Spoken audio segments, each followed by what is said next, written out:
తిరుపతి జిల్లా Sullurpeta flamingo festival కు సందర్శకుల తాకిడి పెరిగింది. విదేశీ పక్షులను వీక్షించేందుకు పెద్దలు పిల్లలు క్యూ కడుతున్నారు. పర్యాటకులకు ఎలాంటి అసౌకర్యం కలగకుండా అధికారులు అన్ని ఏర్పాట్లు చేశారు.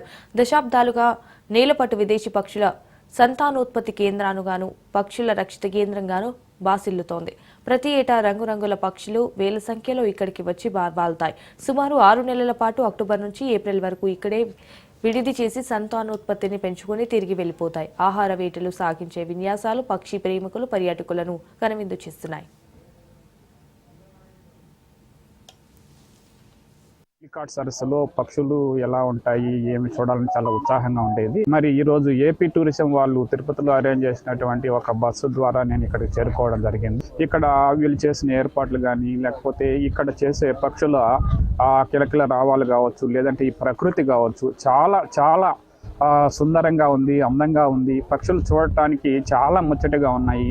20 నిమిషాలు నిడియగలిగినటువంటి ఒక వీడియో కూడా పక్షులను చూపించడం జరిగింది. తద్వారా ఏమైందంటే ఆ పక్షులు ఎక్కడి నుంచి వస్తున్నాయి, వాటి జీవన విధానం ఏంటి, అవి ఎలా ఇక్కడ మనుగడను సాధిస్తాయి, ఎంతకాలం పాటు ఇక్కడ అవి నివసిస్తాయి అన్నది చాలా ఇన్ఫర్మేటివ్గా ఆ వీడియోను తీయడం జరిగింది.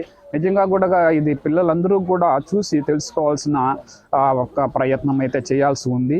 ఇది నిజంగా కూడా చాలా గర్వించదగ్గ విషయము. ఎంచేతంటే పిల్లలకు మనం ఎంత డబ్బులు ఖర్చు పెట్టినా కానీ ఇంత ఇన్ఫర్మేషన్ అనేది ఇవ్వలేము. ఇది ప్రత్యక్షంగా పిల్లలు చూసి ఈ యొక్క పక్షుల యొక్క అవి ఎలా మనుగడను సాధిస్తున్నాయి అనేది తెలుసుకోవడానికి జువాలజీ వాళ్ళకి కానీ ఇది మంచి ఇన్ఫర్మేషన్ అందిస్తుంది అనడంలో ఏమాత్రం సందేహం లేదు.